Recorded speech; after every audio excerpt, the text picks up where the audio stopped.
Welcome to Create Your Own Light, where we harness our past, we embrace our future, and learn to conquer the roadblocks along the way together. I'm your host, Travis Howes. Let's get on with it. This episode is brought to you by YourWelder.com. YourWelder.com is an online directory of mobile welders. Whether at your home or at your industrial processing plant, we come to you. Our community of mobile welders can repair anything from the neighbor's mailbox that you just backed into or the cat bulldozer sitting on your job site. YourWelder.com is a directory of highly skilled professionals willing to help you on your job site on your timetable. YourWelder.com screens all of their welders using tools like photos from social media apps such as Instagram, Parler, and Facebook, even face-to-face meetups. YourWelder.com was built by actual industry welding experts who actually perform this type of work on a daily basis. And here's the best part. They're veteran-owned and operated. So go check them out at YourWelder.com. And also feel free to check them out on social media, where I'll include their links in the show notes. Good morning, good afternoon, good evening, whatever time of day it may be where you're listening from. I hope it's a good one. I am back here in my office and getting ready to knock out this episode with you guys. I think this is going to be a topic that can hit home for a lot of us in the emergency services and the military, and especially for the spouses. Last episode I talked about, well, not last episode, because by the time you listen to this one, this should be episode 8. So if you reference back to episode 4, which I believe was communicating through trauma, we'll kind of piggyback on that a little bit to talk about why it is difficult for a lot of spouses to understand why we in emergency services military have a lack of communication, or why we're just hard to get through to, and why we really don't like talking about things that we see. And I think that this title of this episode is appropriately titled, The Things We See. I'm fortunate I put a feeler out on Instagram through my stories, and I know this is difficult, but I asked everybody, if they wanted to share, if they were in these fields, if they wanted to share any traumatic experiences with me. And I know that's uncomfortable. Trust me, I've shared a lot of my life with complete strangers, a lot of very personal, intimate details, and I know those are very private matters. So I can't thank those of you enough who are trusting me to tell just a piece of your story for the greater good, so we can hopefully communicate with one another a little bit better, so we have a better understanding of what it is that we go through, why we feel the way that we feel. So yeah, thank you for trusting me with this information. I was bombarded with DMs in my Instagram account, and it honestly made me feel very, very proud that you guys trusted me like that. Because look, I know a lot of you know me just through social media. You don't know me personally. I'm just a dude on the other end of a screen.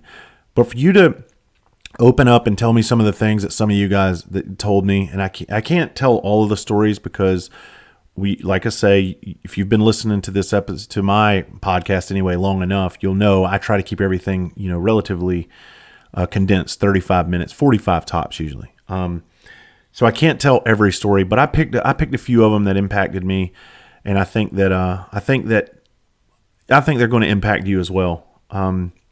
Before I get into these stories, though, I do want to talk about this. I received a DM this morning, and a gentleman who's extremely supportive of what I do, and I appreciate that, made a suggestion that I stay on topic longer.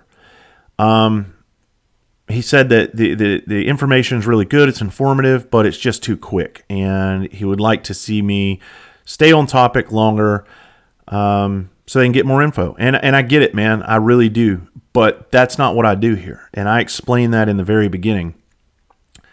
I don't want to alienate any portion of my audience. If I only have 2 people that listen to this, and one person it's relating to one person, but the other person it's not relating to, I don't feel like I'm doing my job. I want to relate to everybody that listens to this. So what I try to do, I try to stay on one topic for a few minutes and then switch gears and go to another topic, therefore creating a melting pot of information. And I always, always, always try to leave everything open-ended so we can get back to a topic that we discussed previously. I don't want to talk about one thing for 3 hours straight, run it into the ground, and just move on. I'd like to be able to come back to it at a later date and time. Case in point, today, episode 8 is going to relate to episode 4. And that's the episode that he was asking about. So I'm just kind of trying to give you guys some insight on what I do and why I do. I don't want to be like every other podcast in the world. I want this to be different. I want to have your attention for 30 to 35 minutes. And I want you, honestly, to want to listen to it again next week. And I don't want to run it into the ground. So thank you for the suggestion. But this is what I do, and this is why I do what I do. This episode is also on YouTube. So episodes, I believe it's going to be 6, 7, and 8, something like that, are going to be on YouTube. If you want to watch the exciting behind-the-scenes stuff, go to YouTube and check it out. It's honestly just me and sitting in my office. The same thing I do on Instagram when I do my Instagram Live. Dude, we did a 90-minute Instagram Live this morning. I missed my gym workout. I actually went, but I went late because we were on there talking shit with my friend my best friend that I'm going to have on the show at some point when I can get all the schematics worked out on all this. But for now, I'm just having fun by myself. If you do watch on YouTube, you can see my new shirt that I wear. It's the one. So my promo shirt is the one that I wear on stage when I perform all over the country. It's the same shirt I've always worn. It's just my "No One Gets Left Behind" T-shirt that I designed about 8 years ago. But we had a new front logo designed with my TH initials, and it has the shield, like a shield with an American flag in it with 9 stars. And those 9 stars represent my 9 friends who were killed in the line of duty June 18th, 2007. I also proudly, if you're watching YouTube, you can see that tattoo right there. A lot of people wonder. It's an American flag with 9 stars. So that's the concept behind my logo. I'm also excited because, dude, I just got back from Birmingham 2 weeks ago, a week ago. And now I'm off to do the Orlando Fire Conference in Orlando, Florida for 3 days. I'm going to do a motivational speech in the morning for the opening ceremony. And then that evening, I get to do a comedy event for my brother and sister firefighters. So excited. I have a note here before I get into the episode, and it says sit to pee. And I don't know if we've talked about this on previous episodes, but I feel like it needs to be talked about. I'm all about being a man's man. I love being a man's man. It's one of my favorite things in the world. And I realized a long time ago, being a man doesn't mean being a tough guy anymore. And we talked on Instagram this morning on that live about fake tough guys. And that's one thing that annoys me. So I'll just put it out there. I sit to pee. Definitely. And I think it's one of the most manliest things that a man can do, a gentleman, if you will, is sit down to pee, because you're not getting the toilet dirty. You don't have to leave a mess for somebody else to clean up. The cool thing is you don't have to wash your hands because you don't touch anything really. Unless you have long balls and they go in the water and you got to hold them up. Then you need to wash your hand. You got to do that J hook with your finger and like kind of hook up underneath the old satchel. Yep, we went awkward right off the rip. Yeah, I think, but the weirdest place I think I ever sat to pee, I talked about this morning, was at a NASCAR race in those trough urinals, and the redneck boys didn't really like that too much because they were kind of like, oh, what's this motherfucker doing sitting down in this urinal peeing? Just kidding, I didn't do that. That's just where my brain went. Sorry. It's been a rough morning. Here we go. You guys ready? We're going to get into the things we see on this job. And also I open this up to, it's not just emergency services. It's not just the military. And I don't want to exclude anybody from trauma. If you've experienced trauma, then your story relates as well. I just happen to come from those backgrounds, and most of my trauma comes from those backgrounds. So that's where I speak from generally. But as a civilian, I've also experienced trauma, so I get it. You have just as much right with your story as everybody else. We don't, like I say, trauma stories aren't a competition. It's not about who's been through more and who overcame the most. This is just us trying to understand one another and hopefully motivating one another and helping one another. I got to get rid of this cheap ass LED light that I have because I know the YouTubers are going to go crazy with it flickering. Anyway, I'm going to glance at notes here because I had so many stories and I just want to make sure I get these things right. When we're talking about trauma, you got to think about that. When you experience certain levels of trauma, your brain gets completely rewired. It's not the same brain. You are no longer the same person that you used to be. I don't care how much you want to fight it. It changes you. You can be normal, I guess, in life, or get to seek some kind of normalcy. But something inside of you happens, and I'm not a damn doctor, so I don't know all the terminology. I just know that you get rewired. And I guess relating that, like, try to make that relatable. Like, imagine for a spouse, let's say somebody that hadn't experienced trauma that their spouse has, to try to get a better understanding. Imagine if you've never experienced trauma, but you went to a doctor's appointment and you went in, and when you were in there, they just completely open you up and they do something to you. Then when you leave there, you're the same on the exterior, but something on the inside has completely changed. And I don't know if that's a good reference or not. That's just what I was thinking about. It's almost like going into brain surgery and coming back the same person, but different. And I hope that makes sense for spouses. When we experience these things that we go through on these jobs that we do, it's never, I don't think it's an immediate, unless it's like something very catastrophic, that there's an immediate change to somebody's behavior. But I think it happens over a period of time. The longevity of the career, it desensitizes us to life, to normalcy. I like to, I've spoken about this before when I've done motivational speeches or awareness speeches. And when you look at the military and you think about those guys and girls that have to go overseas in combat, unfortunately, they see and do some horrific shit, right? And then when they come back, they're reintroduced to society, but they are a changed human being. I promise you. They're not the same person. They're a shell of who they used to be. And when they come back to society, they're expected to follow society's rules. They're expected to fit in.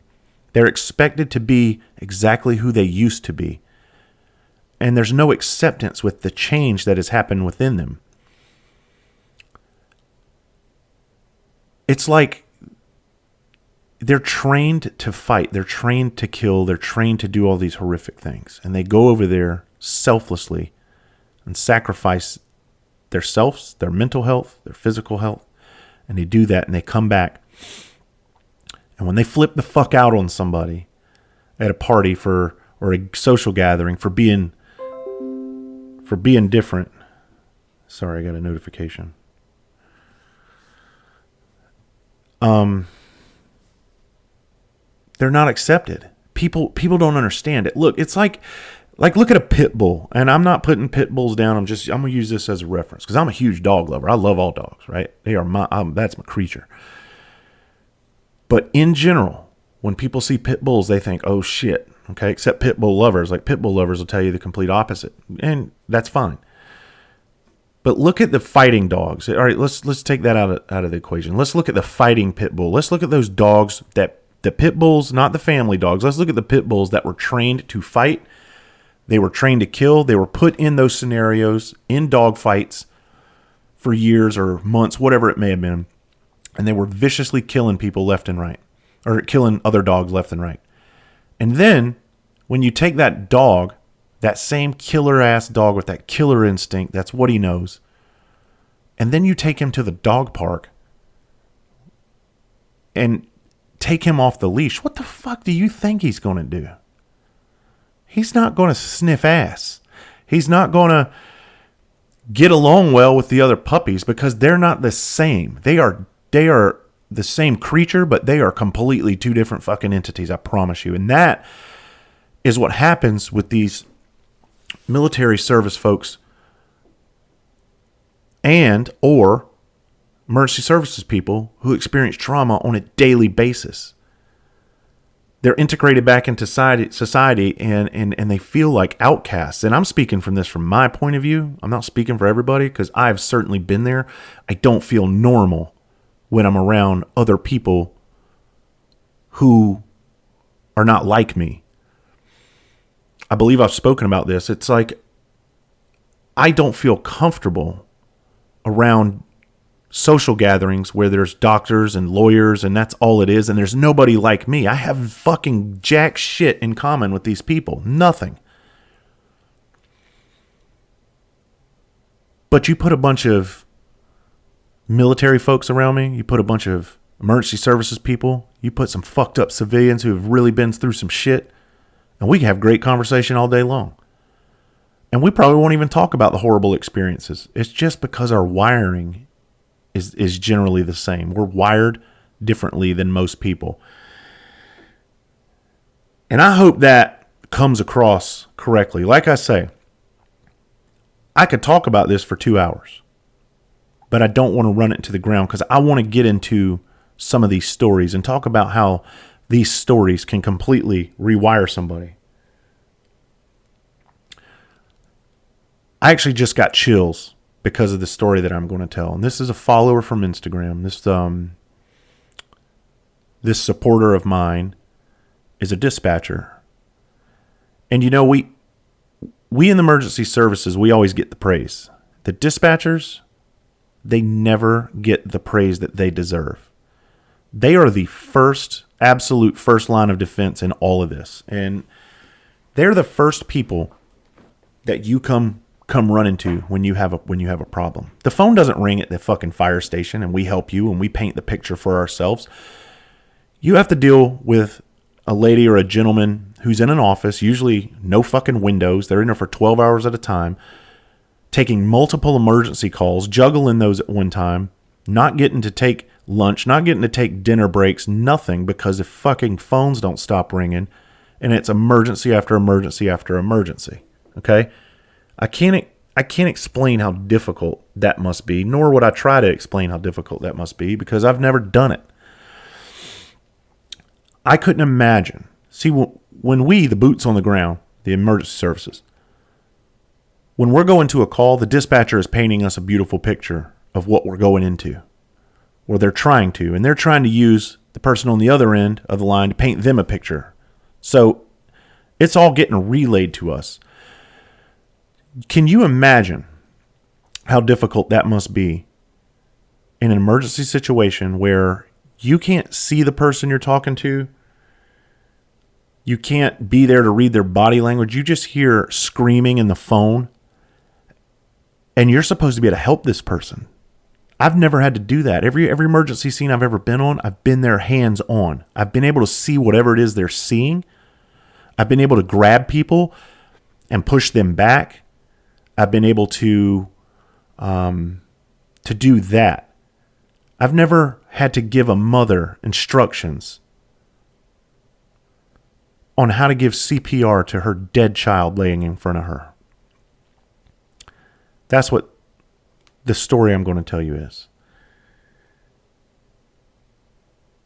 I had a dispatcher tell me about a call that she worked with a kid that drowned at a pool, and this one hits home because I've told you in a previous episode I've had to go to that call before. That not this same one, but a call like this, and she had to work that call.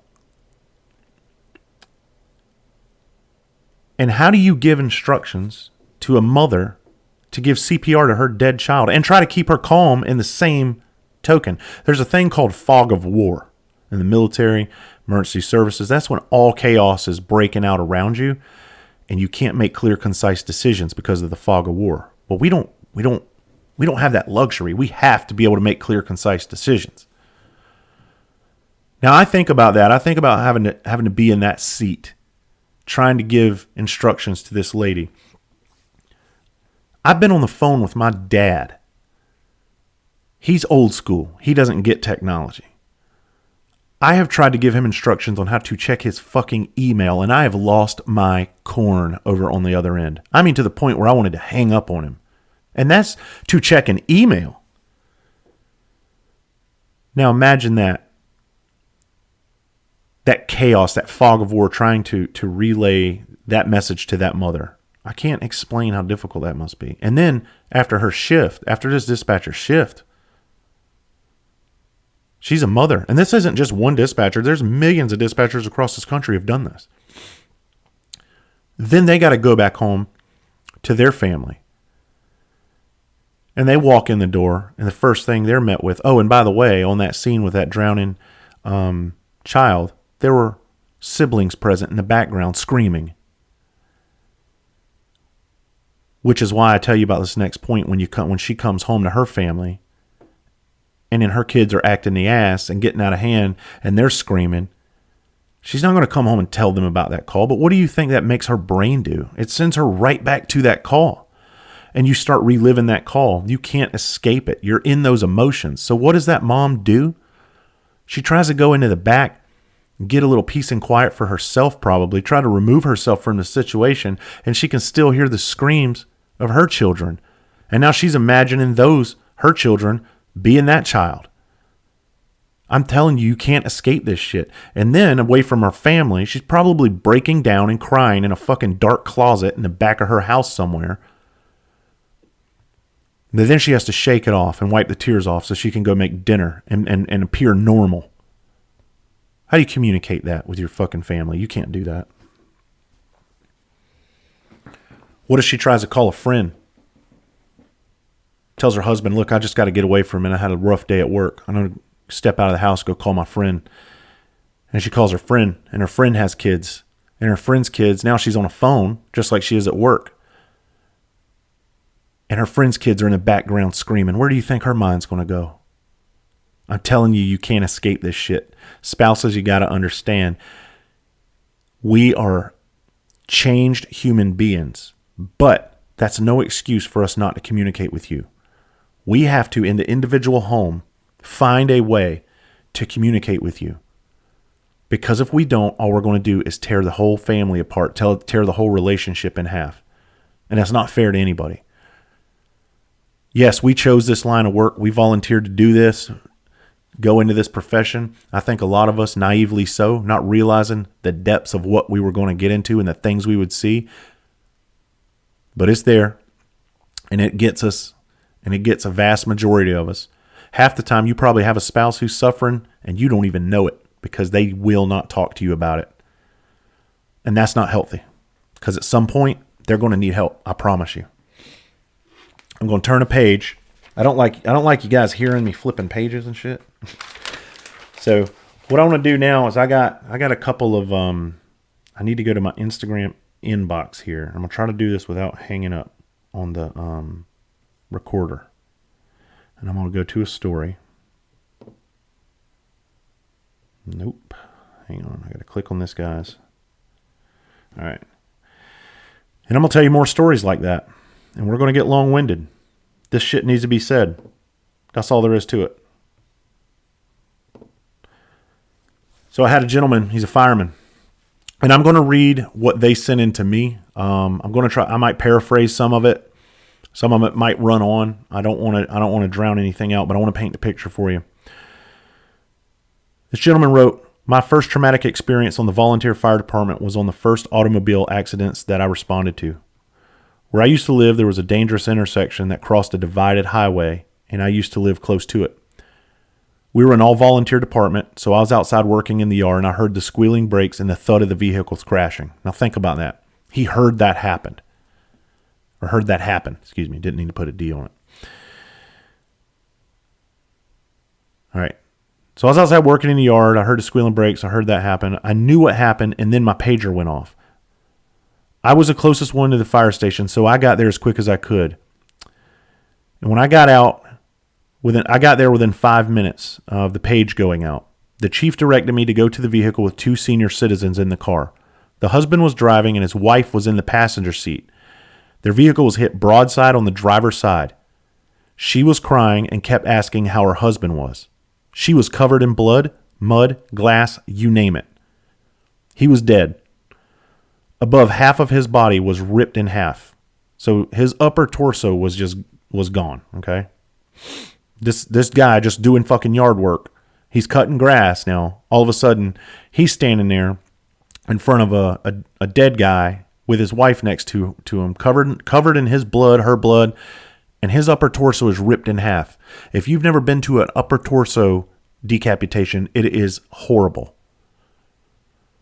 Most traumas are horrible, but if you've never seen the inside of a human body laying all over the place, you don't escape that. That's not something you just clean up from, go to Denny's, and just never think about again. It will be with you. Think about that lawnmower. I can't even imagine, like, this guy's intestines laying there. Every time you go to pull start the lawnmower, I would think about that. This intestines being the string. You know what I mean? And that's what trauma does. Trauma will flash you back to some crazy times. Be in the middle of an argument with a spouse and they have a flashback. I promise you, they are going to be, and it's not going to be good. And it's not an excuse, but you got to think about these things. You got to understand your spouse. Your spouse needs to open up to you about their triggers. And I think you can avoid a lot of the bullshit that we go through in relationships. I think a lot of it can be avoided if you understand the associated triggers with your spouse. So this gentleman goes on to say that he was in the military. He was a tanker in the military. He had some experience in the military and he's seen some things, but this scene was different. And he talks about vomiting from the scene of the call, where it was that bad that it causes your body. You see this in the movies, right? I've personally seen this happen on scenes where something inside of you cannot handle what is going on, and you lose all bodily function, then it comes out through your mouth. He said, my fellow firefighters were understanding. They all did counseling within days, and it did help. So that's good on them. They actually, had the fortitude to step up and say, hey, we need to go talk about this. We need to do something, take care of one another. However, if you don't continue that maintenance, that's the key. You can't just do this and forget it and it's gone. My therapist, I had a meeting with her not long ago, and she said, Travis, do you still need therapy? Do you still want to come? You seem like you're doing what I said. Hell yes, I want to come, because it's maintenance for me. I don't ever want to stop. And I'm not too proud to say that. I'm not a weak man for doing that. I know what my weakness is, and I think that's my greatest strength. And we have to build on that. This guy he went on to say he would have nightmares for months. And his nightmares were that he would wake up to this elderly woman asking how her husband was. What do you even say? I mean, this is the real deal. This is the truth. These are individuals trusting me with their stories. This isn't mine. This isn't me talking about my bullshit. These are real stories coming from very, very real people. Thank you for allowing me to tell that. I know this is probably hard to listen to, and people that are just getting on board with this, they're probably, what in the fuck are we talking about on this podcast? This is some dark stuff. But look, I'm telling you, I see the fruits from this. As dark as it may seem, I have seen the emails. I've gotten the emails. I have seen the other side where people have saved themselves because they realized it was okay. It was okay to not be okay, which is going to be my next episode after this one. It's okay that I've experienced all of this. I'm a little bit fucked up, but that's all right. And I still deserve to be here, and I deserve a good life. And I deserve good things to come. I just need some help. That's all it is. I got another one. It's going to be from a cop. Hang on a second.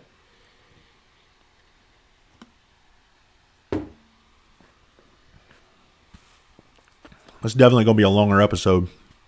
Not something I'm accustomed to. But I'm not going to cut these stories short.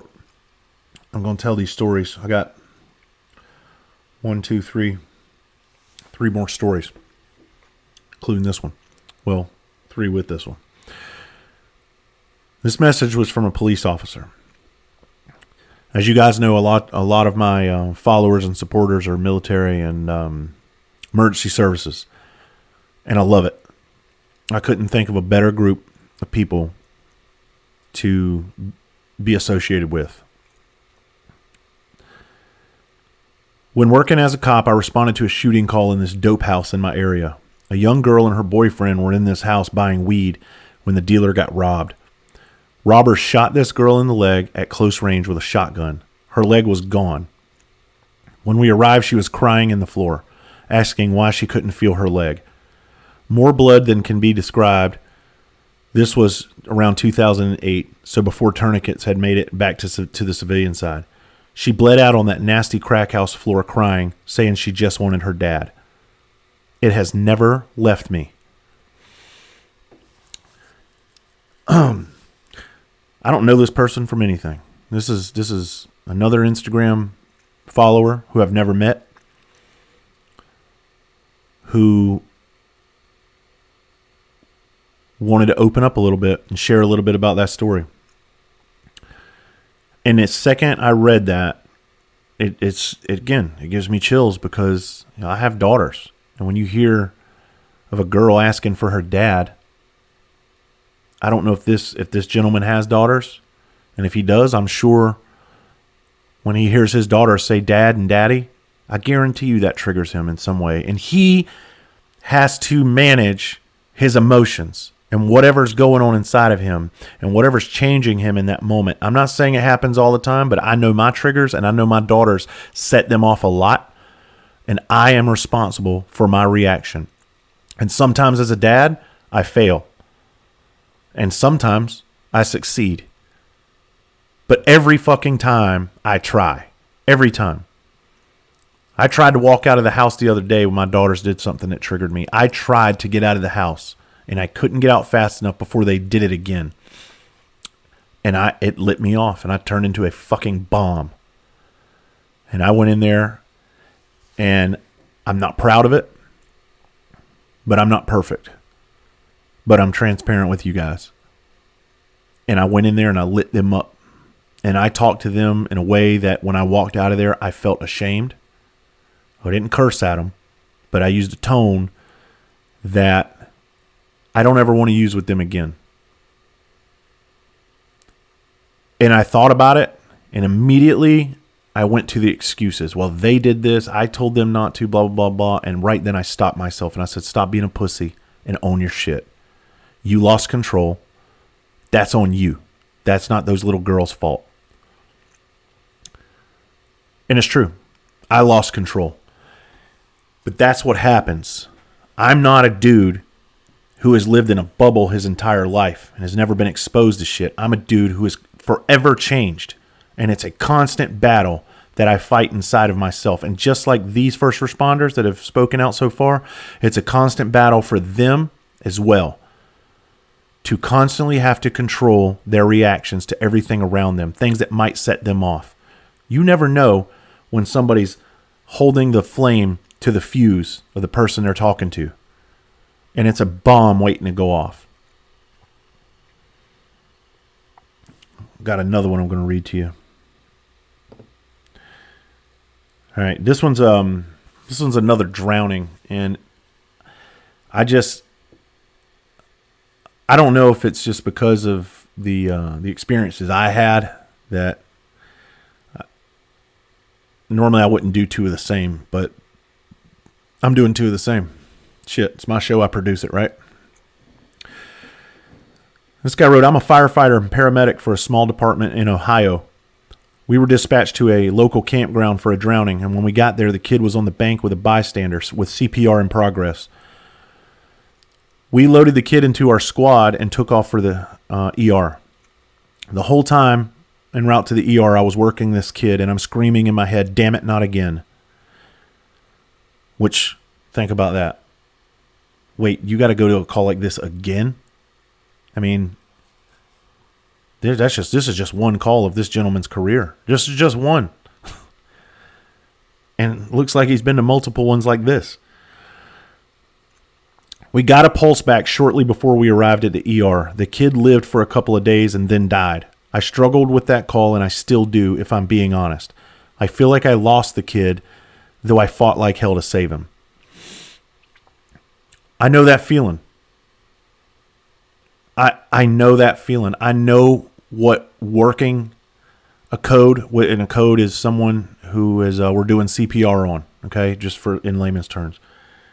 I know what working a code is like, and sweating, and you're dropping sweat all over somebody, and you're in this hot, shitty ambulance, and you're flying down the fucking highway, dodging cars, and you're falling over, and you and your partner can't stand up straight because the driver's hauling ass, blowing red lights, and all this, and you're trying to work this code on the way to an ER, and you get them back, and then you lose them.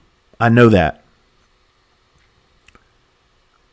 It's not even the fact that the kid drowned. Think about all of that I just described to you. Think about driving in traffic alone. All right, so imagine that your spouse was that guy that had to work that code. In that picture I just painted, that's what it's like going down a highway at fucking 40, 55 miles an hour in the back of an ambulance trying to push on somebody's chest who you're trying to get back to life. And when it's a kid, it's fucking tougher. I mean, it is 10 times tougher.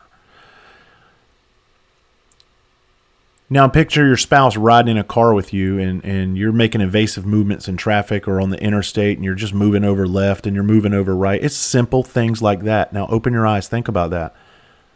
You don't know what this fucking guy is going through when you're shifting lanes. He could be in the back of that ambulance in his mind, flashing back, seeing this kid. They're intubating him. That means shoving a tube down his throat to help him breathe. And what if they miss the airway and there's vomit coming up? When you intubate the stomach, that's what happens. If you've never seen that, it's disgusting. Their belly swells up and then vomit comes flying out of their face. And it covers you, it covers your partner, and you're sitting there doing compressions on somebody's chest with vomit everywhere in the back of his bus. Now you're driving down the road, you're having an okay conversation, and all of a sudden it gets very eerily quiet. And it's like, what's wrong with you? And then immediately as a spouse, you would think, shit, what did I do now? When you didn't do anything. All you did is change fucking lanes. This is that. Imagine how hard it is being a father when you've been to calls like this and your kids just want to go swimming. Imagine that shit. You can't. If you've never been in a situation, you can't. We got a pool in our backyard, and I told my wife this before. I think I can count on one fucking finger how many times my kids have swam in that pool, and I've actually lived in the moment and enjoyed it with them and not worried about anything. Because every time they're out there, I see a scene that replays in my mind that I was on years ago. And it involves my kids in that pool, and it is not pretty. And then it involves my other child on the deck in the hot sun screaming. It involves my wife being there screaming, losing her mind. And it involves me not being able to do anything to bring my kid back. That's a day at the pool for us. So I'm hoping this is helping. I mean, I'm hoping, because nobody does this shit. Nobody talks about this shit, as we say. Nobody does it because it's too difficult to understand. You can't understand if you've never done this. And I'm trying to be at the forefront of this stuff. And I'm trying to help our first responder community, our emergency services, our military, our spouses, our civilians with trauma who don't know how to communicate this stuff. Look, I just decided to open up about my shit. That's all I did. Because it helped me. And I saw when I did that it helped other people.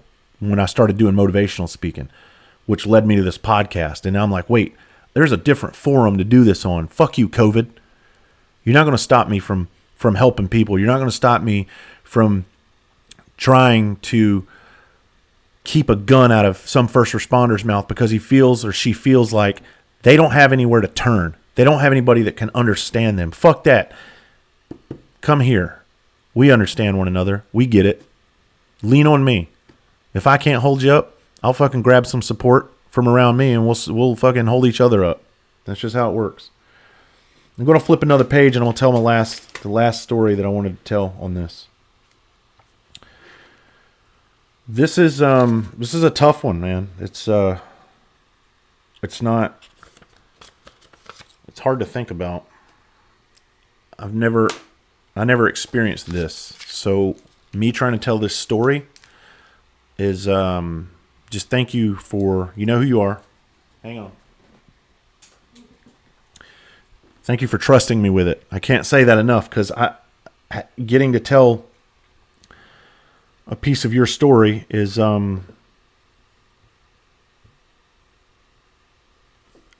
don't even have the words to describe it. So when I put this out on Facebook, or on my story about getting help, this if you want to tell your story to me and have me kind of talk about it, I'm kind of at a loss for words right now. If you can't tell, I'm trying to train my mind for this, because there are other people that have been in this situation, I believe, and then that this has happened to, but it affects me differently because this is a woman, and again, it's a father with kids. I mean, it's the one thing you want to do as a daddy, and the one thing I always tell my girls, I'm like, what's my job as your daddy?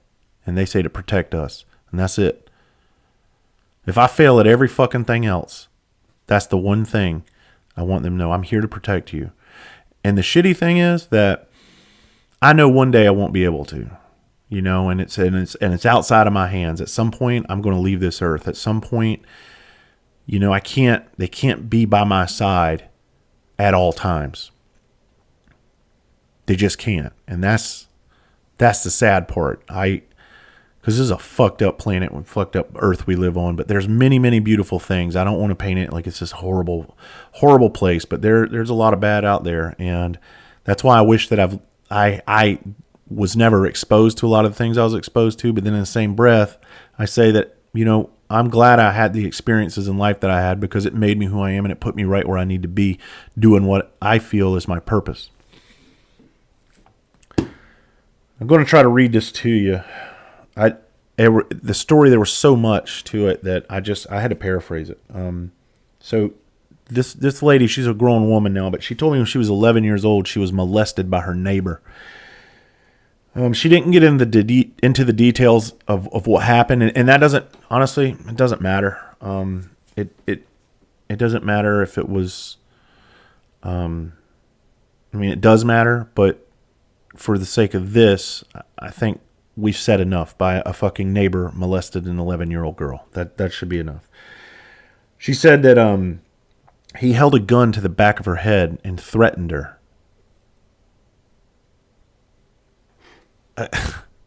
11 years old. Threatened her that if she told anybody, you finish the rest of that in your mind. Well, let's just stop there, and let's just say this woman, she grows up. She has grown up, okay? She's a grown woman. She's married now.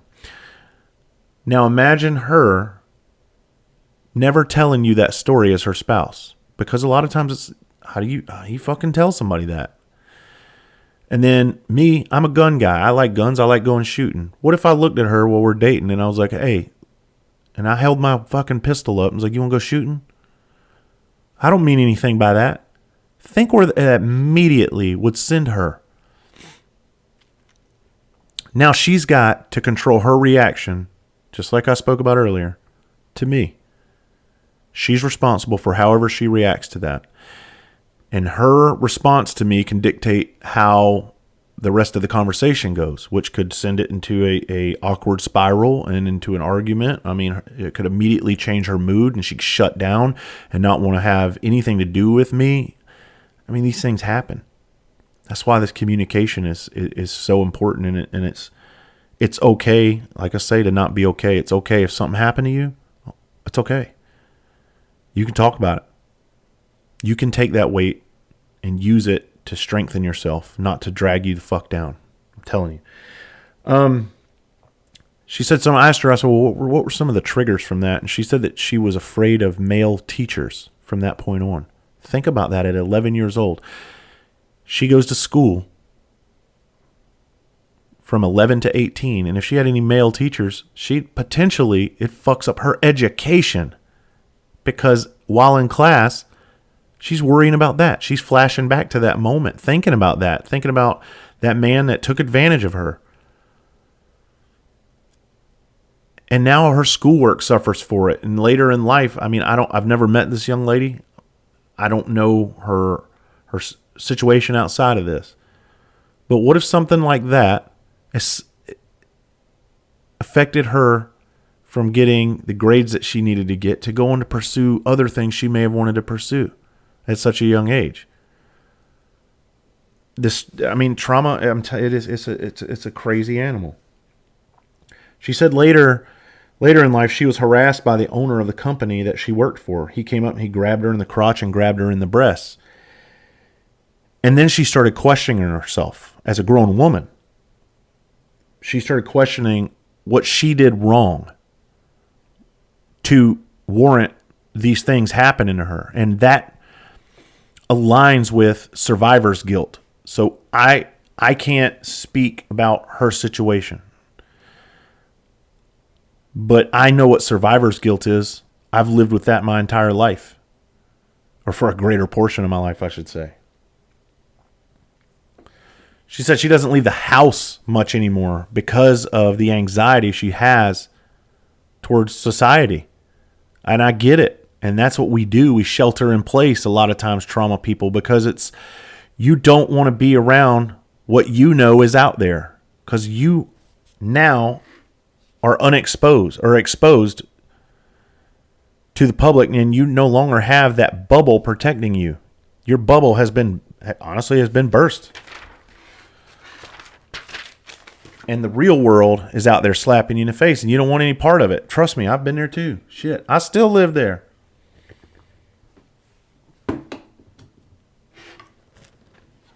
I have to make myself do things sometimes. Especially social gatherings. Boy, I don't like being around certain fucking people. But I do it because I know it's helping me.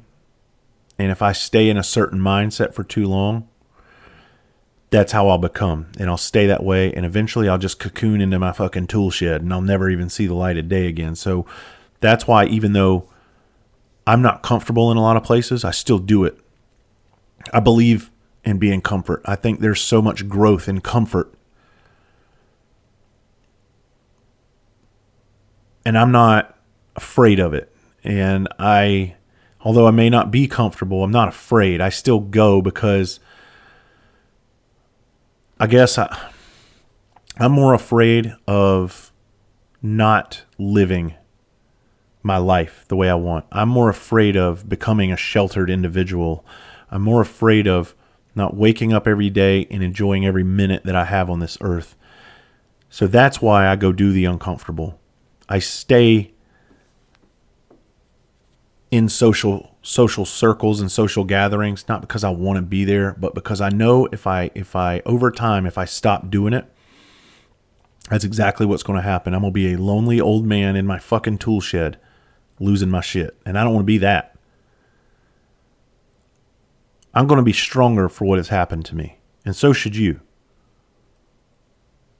I said earlier, use whatever's happened to you as a weight to make yourself stronger. And I say that from the stage when I speak around the country. Use that weight to make yourself stronger and empower other people. Don't let it drag you down. It's easy to just sit down and not want to go do anything. The hardest part, honestly, is getting up and walking out that fucking door. A lot of times I won't have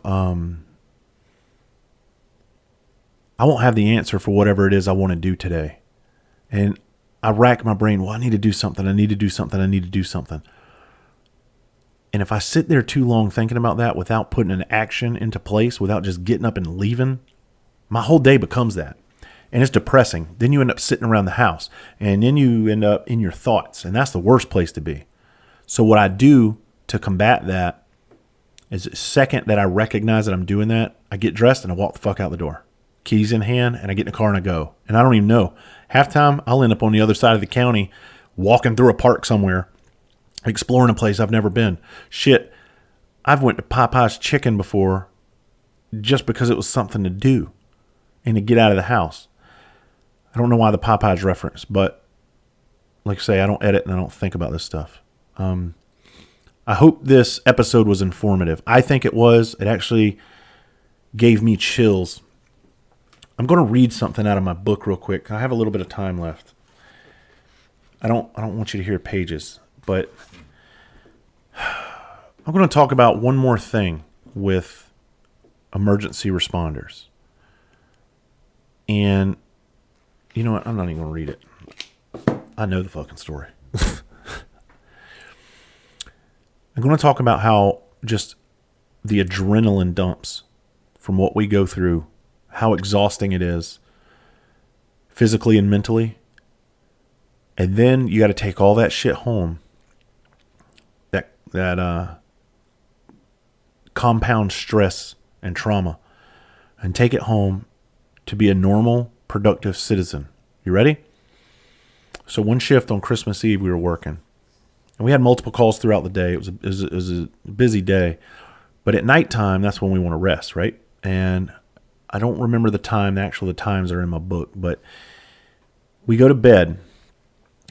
And if you've never been asleep, going from a resting heart rate of whatever is normal to an extremely accelerated heart rate that is through the roof within a matter of seconds from a dead sleep, like that, you don't know adrenaline.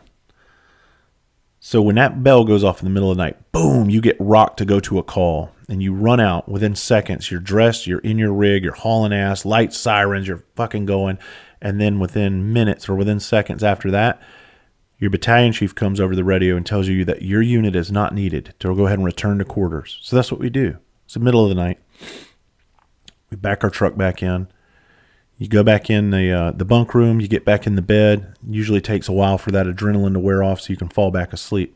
Because we can't take sleeping pills to help us. We got to, at work, we got to be ready to roll. And then it happens again. Right after you go back to sleep, boom, you get rocked again. And then you're out the door. You're a little further this time down the road, and chief calls back again. Return to quarters. You're not needed. God damn. This is on any given night. And then before you know it, you're back asleep, and boom, you get hit again for a motor vehicle collision involving two passengers, one which has been ejected and laying underneath live power lines. Like, this is a story that's in my book that I talk about. This was on Christmas Eve one year. And when we arrived, the truck was there. The guy that was driving was, or either passenger, one of them, was sitting up next to the truck. He lied about. I think he was lying anyway, but he was sitting there next to the truck, and the song "Every Rose Has Its Thorn" was playing. And I can't listen to that song today without flashing back to this scene. And the truck was the radio was blasting. Well, I look over, and there's a guy who'd been thrown out, and he was laying underneath live power lines. So my engineer and my lieutenant were on scene with us, and they started talking to the man who was sitting upright, and I immediately ran over to the guy that was under the power lines, and I got on my belly, and the power lines were literally like maybe a foot or two tops off the ground, and they were still live, very live, and my lieutenant screaming at the top of his lungs at me to get out of there, and me hopped up on fucking adrenaline. I go up under there, and I start dragging the guy out. Now, this is dangerous because if my back would have touched them lines, it would have been over. I mean, sayonara. There's no coming back from that. But I get the guy out, and paramedics get there, and they intubate him. This guy's teeth are all busted out, and he's dead. He dies right there. And the moral of that story is you go from having those kind of nights mixed with trauma on top of it. It's not just the trauma, it's the adrenaline. And the adrenaline dumps. Then the trauma. Then you come back home. And now you got to deal with real life. You got to deal with bills. You got to deal with fucking, if you have debt collectors calling you, you got to deal with arguments at home. You got to deal with kids being sick. You got to deal with all these things. I don't know a stronger human being than I know emergency service workers and military people. Thank you for what you do. I'm so proud to call y'all my brothers and sisters. I just hope y'all stay safe. Hope you keep winning at life, and I hope you get the necessary help you need if you feel like something's going on with you and you need the help. I'm always right here. Come find me. Hope y'all have a great week. Till next time, I'm Travis House.